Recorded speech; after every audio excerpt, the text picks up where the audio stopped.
শুভেচ্ছা। দেশের সংবাদে স্বাগত জানাচ্ছি সুমাইয়া সাজ্জাদ। শুরুতেই সংবাদ শিরোনাম।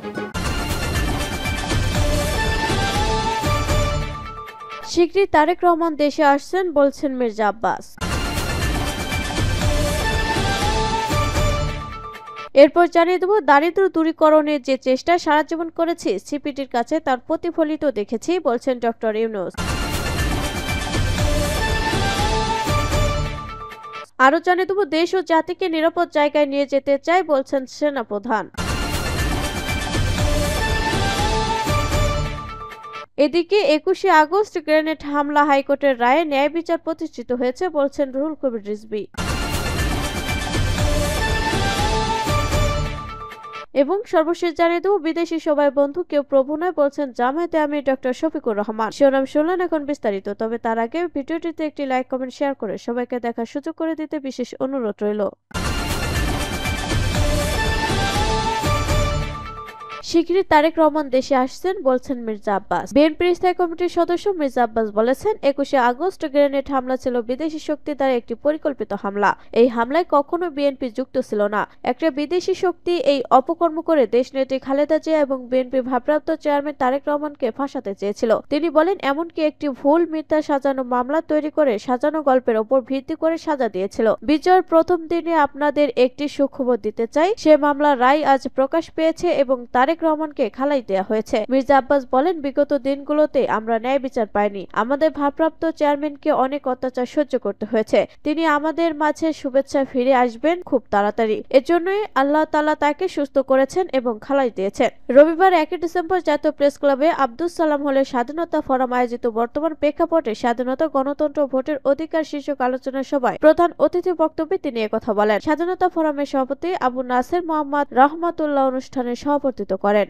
মির্জা আব্বাস বলেন, আমরা ইউনূস সরকারকে ঠিক পথ দেখানোর চেষ্টা করছি। কিছু লোক দেশে এবং দেশের বাইরে থেকে বিএনপিকে আওয়ামী লীগের সঙ্গে ট্যাগ করার চেষ্টা করছে। আমি তাদের বলতে চাই। তিনি আরো বলেন, শহীদ রাষ্ট্রপতি জিয়াউর রহমান স্বাধীনতা ঘোষণা দিয়েছেন। এই কথা আমরা বারবার বলতে হবে, কারণ বিগত 15 বছরে আওয়ামী লীগ সঠিক ইতিহাস ডাস্টবিনে ফেলে দিয়েছে। কিন্তু আমরা সঠিক কথাগুলো আপনাদের সামনে তুলে ধরব।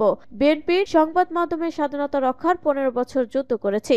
আমরা স্বাধীন সংবাদ মাধ্যম চাই, কিন্তু অপসাংবাদিকতা চাই না। গণতন্ত্র এবং বিএনপি একসঙ্গে যায়। আমরা গণতন্ত্রের পক্ষে। আওয়ামী লীগের সন্ত্রাসী গোষ্ঠী উল্লেখ করে মির্জা আব্বাস বলেন, তারা ব্যাংক থেকে টাকা লুট করেছে, মানুষ গুম খুন করেছে। পানি এবং তেল কখনো মেলে না। তেমনি আওয়ামী লীগ আর গণতন্ত্র একসঙ্গে যায় না। দারিদ্র দূরীকরণের যে চেষ্টায় সারা জীবন করেছি, সিপিডির কাছে তা প্রতিফলন দেখেছি বলছেন ডক্টর ইউনূস। অন্তর্বর্তী সরকার প্রধান উপদেষ্টা ডক্টর মোহাম্মদ ইউনূস বলেছেন, দেশের সাধারণ মানুষের সামগ্রিক অবস্থা পরিবর্তন এবং দারিদ্র দূরীকরণের যে চেষ্টা আমি সারা জীবন ধরে করেছি, সিপিডির কাছে সবসময় তার প্রতিফলন দেখেছি। সিপিডি অতীতের মতো বুদ্ধিবৃত্তিক অবদান রেখে যাবে বলে আশা প্রকাশ করেন তিনি। ডক্টর ইউনূস বলেন, সিপিডি সবসময় স্রোতের বিপরীতে দাঁড়িয়ে স্বাধীনতাভাবে চিন্তা করেছে এবং দেশের স্বার্থে নীতি নির্ধারকদের পরামর্শ দেওয়ার চেষ্টা করেছে। গণতান্ত্রিক, ন্যায়ভিত্তিক ও জবাবদিহিমূলক সমাজ প্রতিষ্ঠায় সবসময় সিপিডি সচেষ্ট থেকেছে বলে মন্তব্য করেন তিনি। ডক্টর ইউনূস আরো বলেন, সাম্প্রতিক ছাত্র জনতা গণ অভ্যুত্থানের মনন সৃষ্টিতে সিপিডির গবেষণা ও জনসচেতনতামূলক কার্যক্রম অশেষ ভূমিকা রেখেছে। এ কারণে এই প্রতিষ্ঠান সবসময় আমার কাছে বিশেষ তাৎপর্য বহন করে। 30 বছরে দীর্ঘ যাত্রায় সিপিডি দেশে বিদেশে স্বনামধন্য স্থির ট্যাঙ্ক হিসেবে পরিচিত পেয়েছে বলে উল্লেখ করেন ডক্টর ইউনূস। দিনব্যাপী এই অনুষ্ঠানের সূচনা বক্তব্য দেন সিপিডির চেয়ারম্যান অধ্যাপক রেহমান বাহার। এ সময় কেবল সরকার ও বিদেশি উন্নয়ন সহযোগীরা নীতি নির্ধারণ করত উল্লেখ করে তিনি বলেন, এই নীতি নির্ধারণ হওয়া উচিত গণতান্ত্রিক। এই বিবেচনায় তারা নাগরিক সমাজ, ব্যবসায়ী, শ্রমিক, এনজিও সহ সব অংশজনকে নীতি নির্ধারণ প্রক্রিয়ায় যুক্ত করতে চেয়েছিলেন। এ বিষয়ে তাকে সিপিডির যাত্রায় অনুপ্রাণিত করেছে বলে উল্লেখ করেন তিনি। অধ্যাপক রেহমান সুবহান আরো বলেন, সিপিডি সরকার বিরোধী দলগুলো সহ সব অংশজনের সমন্বয়ে গঠনমূলক আলোচনার সূত্রপাত করতে পেরেছিল। দুঃখজনক হলো, গত 15 বছরে তা বাধার মুখে পড়েছে। গত সরকারের অর্থমন্ত্রীদের কেউ সিপিডির সংলাপে অংশ নেয়নি। দেশ ও জাতিকে নিরাপদ জায়গায় নিয়ে যেতে চায় সেনাপ্রধান। সেনাবাহিনী প্রধান জেনারেল ওয়াকার জামান বলেছেন, দেশের ক্লান্তিকাল দিনরাত সেনা সদস্যরা আইনশৃঙ্খলা রক্ষায় পরিশ্রম করে যাচ্ছে।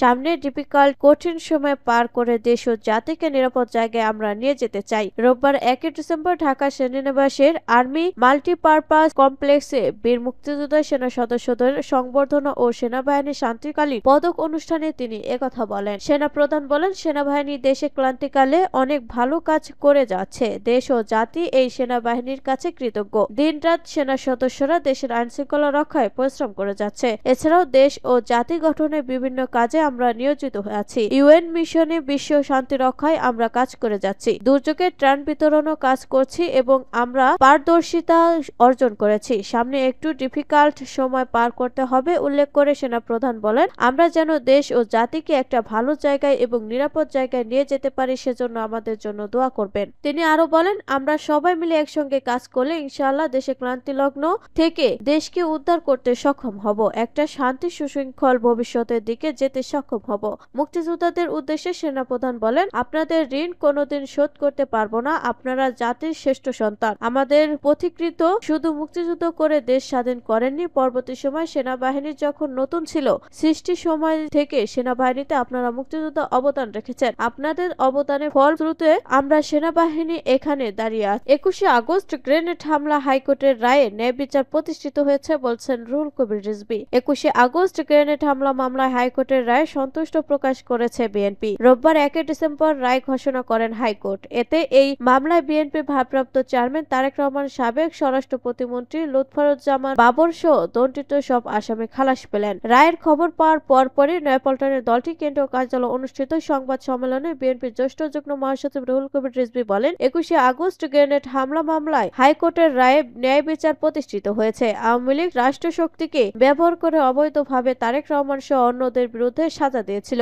আপিল বিভাগ যথার্থ রায় দিয়েছে। সংবাদ সম্মেলনে বিএনপির যুগ্ম মহাসচিব খায়রুল কবির খোকন, হাবিবুন নবী খান সোহেল প্রমুখ উপস্থিত ছিলেন। বিদেশি সবাই বন্ধু, কেউ প্রভু নয় বলছেন জামায়াতে আমির ডাক্তার শফিকুর রহমান। বিদেশি সবাই বন্ধু, কেউ প্রভু নয় উল্লেখ করে বাংলাদেশ জামায়াতে ইসলামী আমির ডাক্তার শফিকুর রহমান বলেছেন, আমরা একটা মর্যাদাশীল বাংলাদেশ চাই, যে বাংলাদেশ বিদেশি সবাইকে বন্ধু হিসেবে দেখবে, কাউকে প্রভু হিসেবে মেনে নেবে না। যেদিকে হাত বাড়াবো সেদিকে বন্ধুর হাত পেতে চাই, কোনো আগ্রাসী হাত দেখতে চাই না। রবিবার সকালে খুলনা মহানগরীর খানজাহান আলী থানা জামায়াত আয়োজিত কর্মী সম্মেলনের প্রধান অতিথি বক্তৃতায় এসব কথা বলেন। খানজাহান আলী থানা জামায়াতের আমির সৈয়দ হাসান মাহমুদ টিটোর সভাপতিত্বে সম্মেলনে প্রধান বক্তা ছিলেন জামায়াতের সেক্রেটারি জেনারেল অধ্যাপক মিয়া গোলাম পারোয়ার। জামায়াত আমির বলেন, আমরা সুশৃঙ্খল শান্তিপ্রিয় বাংলাদেশ কামনা করলেও কেউ কেউ আছে আমাদেরকে এক মিনিটও শান্তিতে থাকতে দিতে চায় না, আমাদের শান্তি কেড়ে নিতে চায়। তাই আমাদের আকাশে মাঝে মাঝে কালো মেঘ, আবার কখনো কালো শকুনের ছায়া দেখা যায়।